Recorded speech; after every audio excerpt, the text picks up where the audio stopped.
जिल्ह्यात गेल्या काही दिवसांपासून गुन्ह्यांची संख्या वाढली आहे। ही बाब चिंताजनक असून जिल्ह्यात कायद्याचा धाक कमी झाल्यामुळे ही परिस्थिती निर्माण झाली आहे का असा प्रश्न आहे।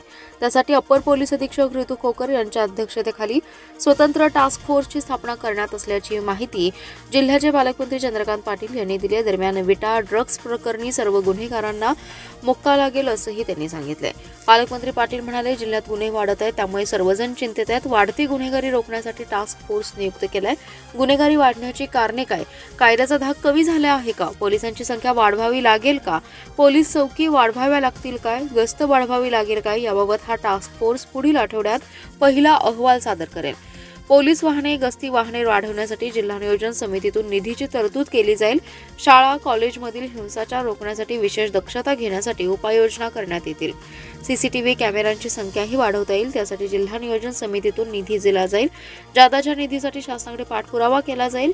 ड्रग्जबाबत नियुक्त टास्क फोर्सचा दर आठवड्याला सोमवारी आढावा घेतला जातोय, त्याचे परिणाम दिसत आहेत। गांजा, नशेच्या गोळ्या, ई सिगारेट हस्तगत केले, संबंधितांवर कारवाई केली आहे। ड्रग्ज नशेबाजी विरोधात कारवाईत हलगर्जीपणा अधिकारी करत असल्याचं आढळल्यास त्यास निलंबित केलं जाईल असंही पालकमंत्री पाटील यांनी सांगितलंय। पालकमंत्री चंद्रकांत पाटील म्हणाले, गुन्ह्यामध्ये अल्पवयीन मुलांचं प्रमाण अधिक दिसतंय। 14-15 वर्षाच्या मुलांचा वापर गुन्हेगारीसाठी केला जात आहे, त्यामुळे अल्पवयीन बाबत कायद्यात सुधारणा करण्यासंदर्भात मंत्रिमंडळ बैठकीत चर्चा झाली आहे। कायद्यात सुधारणेचा प्रस्ताव राष्ट्रपतींकडे जाईल असंही त्यांनी सांगितलंय। महापालिका क्षेत्रातील घरपट्टीची भरमसाठ बिले आली आहेत। प्रशासनाने मालमत्ताधारकांच्या घरपट्टी बिलातून उपयोगिता आणि जलनिस्सारण कराची वसुली करू नये, या करांना महिन्याची स्थगिती द्यावी अशा सूचना पालकमंत्री चंद्रकांत दादा पाटील यांनी महापालिका प्रशासनाला दिल्या। शिवाय कराचे अवलोकन करण्यासाठी अतिरिक्त जिल्हाधिकारी व महापालिकेचे अतिरिक्त आयुक्त यांची 2 सदस्यीय समिती नेमली जाईल। ही समिती वाढीव कर रद्द संदर्भात महिन्यात अभ्यास करेल असंही चंद्रकांत दादा पाटील यांनी सांगितले। महापालिका क्षेत्रातील मालमत्ताधारकांना वाढीव कराच्या नोटिसा आलेल्या आहेत। या पार्श्वभूमीवर पालकमंत्री चंद्रकांत पाटील यांनी महापालिकेत अधिकाऱ्यांची बैठक घेतली। या बैठकीला खासदार विशाल पाटील, आमदार सुरेश खाडे, आमदार सुधीर गाडगीळ, आयुक्त शुभम गुप्ता, अतिरिक्त आयुक्त रविकांत अडसूळ, उपायुक्त वैभव साबळे आदी जण उपस्थित होते। चंद्रकांत दादा पाटील यांनी घरपट्टीच्या वाढीव कराचा आढावा आयुक्त शुभम गुप्ता आणि घरपट्टी विभागाच्या अधिकाऱ्यांकडून घेतला। यानंतर ते म्हणाले, महापालिका क्षेत्रातील घरपट्टी मालमत्ताधारकांना वाढीव कराच्या नोटिसा आल्या आहेत। यामध्ये मोठ्या प्रमाणात वाढ झाल्याच्या तक्रारी आहेत। त्यात उपयोगिता आणि जलनिस्सारण कराची आकारणी जास्त आहे। याला नागरिकांचा विरोध आहे, त्यामुळे या दोन्ही करांना तात्पुरती स्थगिती द्यावी। या कराची आकारणी करू नये। हे कर कमी अथवा रद्द करण्यासाठी जिल्हाधिकारी कार्यालयातील अतिरिक्त जिल्हाधिकारी व महापालिकेचे अतिरिक्त आयुक्त यांची समिती नेमली जाईल। समिती या करासंदर्भात 1 महिना शासन अभिप्रायासह इतर अभ्यास करेल, त्यानंतर पुन्हा बैठक घेतली जाईल। पण नागरिकांवर वाढीव कराचा बोजा टाकू नये अशा सूचना चंद्रकांत पाटील यांनी केल्या। पत्नी नांदायला येत नाही म्हणून तसेच चारित्र्याच्या संशयावरून तिचा आयर्विन पुलाखाली गळा चिरून पळून गेलेला पती जकाप्पा शिवमूर्ती चव्हाण याला सांगली शहर पोलिसांनी जयसिंगपूर येथे अटक केली। अवघ्या 24 तासाच्या आधी कारवाई केली आहे। मृत प्रियांका चव्हाण हिचा जकाप्पा चव्हाण याच्याशी विवाह झाला होता। दोघांना मुलगा आणि मुलगी होते।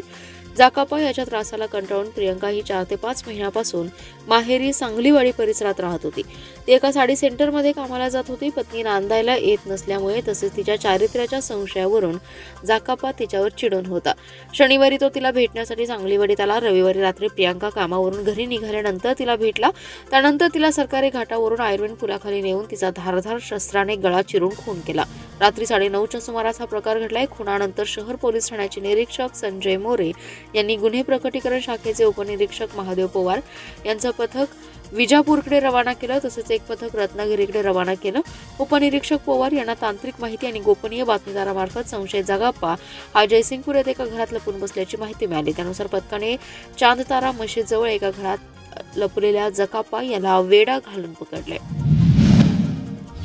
चिखलदरा येथून प्रशिक्षणासाठी आलेल्या वन विभागाच्या 110 जणांच्या टीममधील तब्बल 32 जणांना विषबाधा झाली आहे। या सर्वांवर कुंडल, पलूस आणि शासकीय रुग्णालय सांगली येथे उपचार सुरू असून सर्वांची प्रकृती स्थिर असल्याची माहिती वन विभागाच्या अधिकाऱ्यांनी तसेच आरोग्य विभागाने दिली आहे। चिखलदरा येथील वन विभागात भरती होणाऱ्या 110 जणांची टीम प्रशिक्षणासाठी बाहेर पडली आहे। काल सकाळी ही टीम पुणे परिसरातून पुढे कुंडलकडे येण्यासाठी निघाली। दुपारच्या जेवणासाठी आवश्यक जेवण सोबत घेतलं तर सर्वांनी दुपारी 1च्या सुमारास जेवण केलं। पुढे रात्री कुंडलला पोहोचले। पहाटे 3:30च्या सुमारास काही महिलांना त्रास होऊ लागला, उलटी आणि मळमळ सुरू झाली। सकाळी 7च्या सुमारास ही संख्या 32 वर गेली। त्यानंतर या सर्वांना उपचारासाठी आरोग्य केंद्रात हलवण्यात आलं। त्यापैकी 17 जणांचा त्रास वाढला, त्यामुळे त्यांना पलूस येथे ग्रामीण रुग्णालयात हलवण्यात आलं। जास्त त्रास होत असलेल्या 8 तरुणींना सांगलीत वसंतदादा शासकीय रुग्णालयात दाखल करण्यात आले। नेहा पिंगळे, अंकिता गोपान, गीता कोकणे, पद्मिनी शिंदे, संचिता मनसेकर, स्नेहल शिंदे, ज्ञानेश्वरी शिंदे आणि अरुणा झुंबडे यांना सांगलीतील शासकीय रुग्णालयात दाखल करण्यात आले। या सर्वांची प्रकृती स्थिर आहे। या टीमचे अधिकारी यशवंत बहाळे यांनी सांगितले की एकूण 110 जणांची ही टीम चिखलदरा येथून निघाली आहे। 7 दिवस झाले ही टीम ठिकठिकाणी प्रशिक्षणासाठी जातीये। काल सकाळी पुण्याहून निघाल्यानंतर वडेश्वरपूर येथे पाकिट घेण्यात आली होती। ती जेवण सर्वजण दुपारी जेवले आणि रात्री कुंडल येथे पोहोचले। त्यापैकी 32 जणांना त्रास झाला। सर्वांवर उपचार सुरू असून प्रकृती स्थिर आहे। शिवसेना ठाकरे गटावर टीका करणाऱ्या नीलम गोरे यांचा आज सांगलीत शिवसेना महिला आघाडीच्या पदाधिकाऱ्यांनी निषेध केलाय। यावेळी हातात निषेधाचे फलक घेऊन जोरदार निदर्शने करण्यात आली। यावेळी महिला पदाधिकारी म्हणाल्या, बेताल वक्तव्य करणाऱ्या आणि शिवसेनेच्या जीवावर मोठे झालेल्या 4 टर्म आमदारकी भोगून यथेच्छ सत्तेचा वापर करून यांच्या जीवावर सत्ता उपभोगली। त्यांना आज ठाकरेंचा विसर पडलाय। महाराष्ट्रभर शिवसेनेच्या जीवावर मान सन्मान मिळवून आर्थिक संपन्नता मिळवून ठाकरेंच्या नावाने शंख करणाऱ्या नीलम गोरे यांनी तातडीने माफी मागावी अशी मागणी यावेळी करण्यात आली आहे। गोरे यांचा धिक्कार असो, शिंदे शिवसेनेचा धिक्कार असो, टायरवाल्या काकूचा धिक्कार असो, मर्सिडीज काकूचा धिक्कार असो अशा घोषणा देऊन परिसर आणून सोडला। बेताल वक्तव्य जर थांबली नाहीत तर यापुढे जशास तसं उत्तर देण्यात येईल असा इशारा महिला आघाडीच्या माजी जिल्हा संघटिका सुजाताताई इंगळे यांनी दिलाय। यावेळी विधानसभा क्षेत्र प्रमुख तमन्ना सत्तारमेकर, मिरज तालुका प्रमुख नीताताई आवटी, सांगली शहर प्रमुख सुनीताताई पाटील, उपशहर प्रमुख आफरीन कोतवाल, उपतालुका प्रमुख महादेवी कोकुटनूर, वैशालीताई पोद्दार, आरती पेटकर, विजया सुतार, आशा सुतार, हिना मुल्ला, रजिया मनेर, आशा कांबळे आदी जण उपस्थित होत्या। वाचन संस्कृती कमी होत असल्याशी आपण सहमत नसून नॅशनल बुक ट्रस्टने घेतलेल्या ग्रंथ प्रदर्शनात गत 2 वर्षात कोट्यावधी रुपयांची पुस्तक विक्री झाल्याचं दिसून आलंय।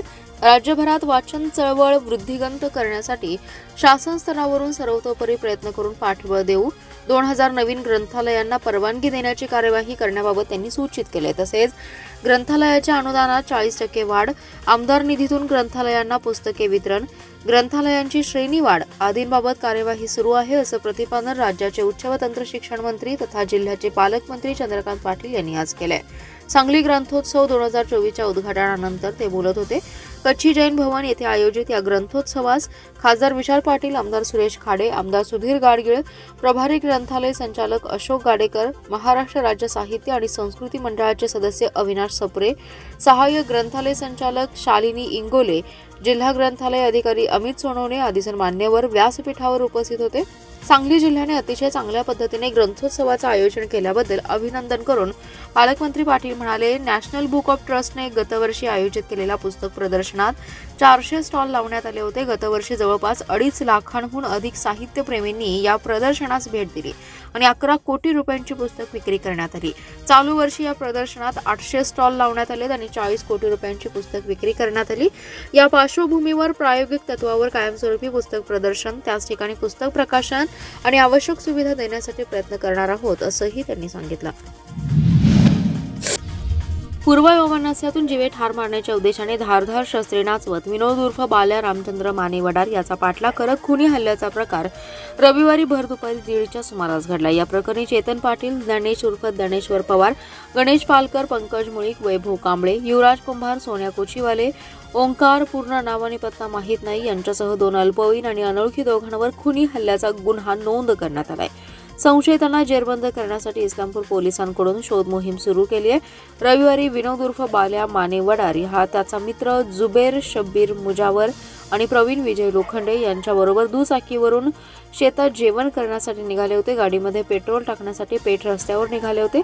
शिराळा नाका येथून दबव धरून बसलेल्या 12 हल्लेखोरांनी 4 दुचाकीवरून त्यांचा पाठलाग केला. आपला पाठलाग होतोय असं लक्षात आल्यावर विनोदने गाडी चव्हाण कॉर्नर शेजारील पेट्रोल पंपावर घेतली. जीव वाचवण्यासाठी दुचाकीच्या शोरूम मध्ये धाव घेतली. विनोद आलेल्या दुचाकीच्या हल्लेखोरांनी तोडफोड केली. दरम्यान विनोद वडार शोरूमच्या पाठीमागील दरवाजाने जीव वाचवण्याच्या हेतूने पेट्रोल पंपाच्या मागे रिकाम्या प्लॉटकडे धावला. पंपाच्या मागे असणाऱ्या कृषी दुकानाच्या शेडमध्ये घुसला तेव्हा दुकानात आत प्रवेश हल्लेखोरांनी कमरेच्या खाली पारळी आणि चाकूने सपासप वार केले. वार वाचवण्याच्या प्रयत्नात दोन्ही हातावर जखमा झालेत. विनोद रक्तबंबाळ होऊन तडफडत असताना हल्लेखोरांनी पलायन केलं. दरम्यान जुबेर मुजावर आणि प्रवीण लोखंडे हे घटनास्थळावर आले. जखमी अवस्थेत विनोदला खासगी रुग्णालयात हलवण्यात आलं. याबाबतची फिर्याद जखमीची आई सुरेखा रामचंद्र माने वडार यांनी दिली आहे. खुनी हल्ला प्रकरणातील ज्ञानेश उर्फ ज्ञानेश्वर पवार, गणेश पालकर, पंकज मुळीक, युवराज कुंभार हे रेकॉर्डवरील गुन्हेगार आहेत. या चौघांवर खुनी हल्ला, मारहाण, दुखापतीचे गुन्हे इस्लामपूर पोलिसात नोंद आहेत. यातील पंकज मुळीक 8 वर्षांपूर्वीच मोक्कातून सुटून बाहेर आलाय. कवठेमंकाळ तालुक्यातील मळणगाव येथील जुन्या तासगाव रस्त्यावरील गावातील नाईक समाज वस्तीजवळ असलेल्या अग्रणी नदीवरील कोल्हापूर पद्धतीच्या बंधाऱ्यावर अज्ञात मोटारसायकलने पेट घेतला. यानंतर मोटारसायकल जळून खाक झाली आहे. ही घटना दुपारी 2:30 वाजण्याच्या सुमारास घडली. याबाबत मळणगावचे पोलीस पाटील मनोज जाधव यांनी घटनेची माहिती दूरध्वनीवरून कवठेमंकाळ पोलीस ठाण्यात दिली आहे. सोमवारी दुपारी 2:15 वाजण्याच्या सुमारास एक तरुण गावाच्या पश्चिम बाजूच्या दिशेने या बंधाऱ्यावर आल्याचं समजते. तो तरुण पुलावर आल्यानंतर मोटारसायकल पेटल्याने मोठा जाळ झाला. यानंतर तो मोटारसायकल स्वार मळणगावच्या दिशेने पूर्वेकडे पळून गेला असल्याची चर्चा ऐकावयास मिळते. सदर मोटारसायकल सायकल क्रमांक MH09 1S 8194 असल्याचे दिसून आले. मोटारसायकल स्वार गाडी पेटल्यानंतर घटनास्थळापासून पूर्वेकडील दिशेने पळून गेला असल्याची चर्चा ऐकावयास मिळते. मोटारसायकल पेटली की पेटवली असा प्रश्न उपस्थित होतोय. तसंच मोटारसायकल स्वार कोण याचाही शोध घेणं महत्त्वाचं आहे. केंद्र सरकारने यावर्षी सादर केलेला अर्थसंकल्प आतापर्यंतचे चांगलं बजेट आहे, ज्यामध्ये सबका विकासद्वारे राज्याच्या विकासाला बळ देण्यात आले. अर्थसंकल्पात 12 लाख रुपयांपर्यंत कर माफी जाहीर केल्याने दिलासा मिळालाय. शेतकरी, व्यापारी, महिला, कामगार आणि मध्यमवर्गीयांना दिलासा देण्यात आल्याचे जिल्ह्याचे पालकमंत्री तथा उच्च तंत्र शिक्षण मंत्री चंद्रकांत दादा पाटील यांनी केंद्रीय अर्थसंकल्पावर विश्लेषण करताना सोमवारी सांगितले. राज्याचा अर्थसंकल्प 10 मार्चला जाहीर होणार असून त्यामध्ये सर्वसामान्यांना दिलासा देण्यात येईल असंही त्यांनी स्पष्ट केले. सांगली जिल्ह्याचे पालकमंत्री व उच्च तंत्र शिक्षण मंत्री पाटील यांनी केंद्रीय अर्थसंकल्पावर विश्लेषण केले. यावेळी आमदार सुरेश खाडे, आमदार सुधीर गाडगीळ, जिल्हाध्यक्ष दीपक शिंदे, शहर जिल्हाध्यक्ष प्रकाश ढंग, केदार खाडीलकर उपस्थित होते. पालकमंत्री पाटील म्हणाले, कोल्हापूर विमानतळाच्या सध्याच्या जागेत लहान धावपट्टी होऊ शकते, त्यामुळे तेथे चार्टर्ड विमान उतरतील असं विमानतळ करण्यात येईल. त्यानंतर टप्प्याटप्प्याने त्याचा व्याप्ती वाढवता येईल असंही पालकमंत्री पाटील यांनी स्पष्ट केलं. विमानतळासाठी मोठ्या जागेची आवश्यकता लागेल, मात्र पुन्हा जमीन अधिग्रहण वगैरे सुरू होईल, त्यामुळे तिथे सध्या असलेल्या जागेत विमानतळ केल्यास कराड विमानतळासारखंच 12-13 सीटर विमाने उतरणं सुरू होईल.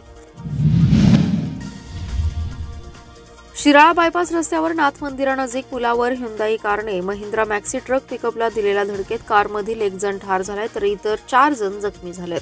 सदरचा अपघात आज पहाटे 4 वाजण्याच्या सुमारास झालाय. या घटनेची नोंद शिराळा पोलीस ठाण्यात झाली आहे.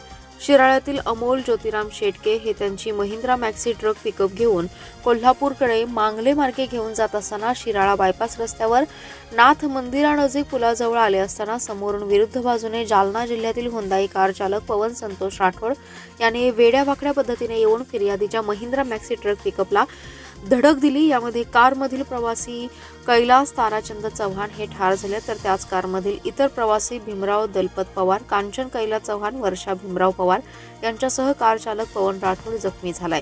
या प्रकरणी फिर्याद अमोल शेटके यांनी दिली असून पुढील तपास उपनिरीक्षक उदय पाटील करत आहेत.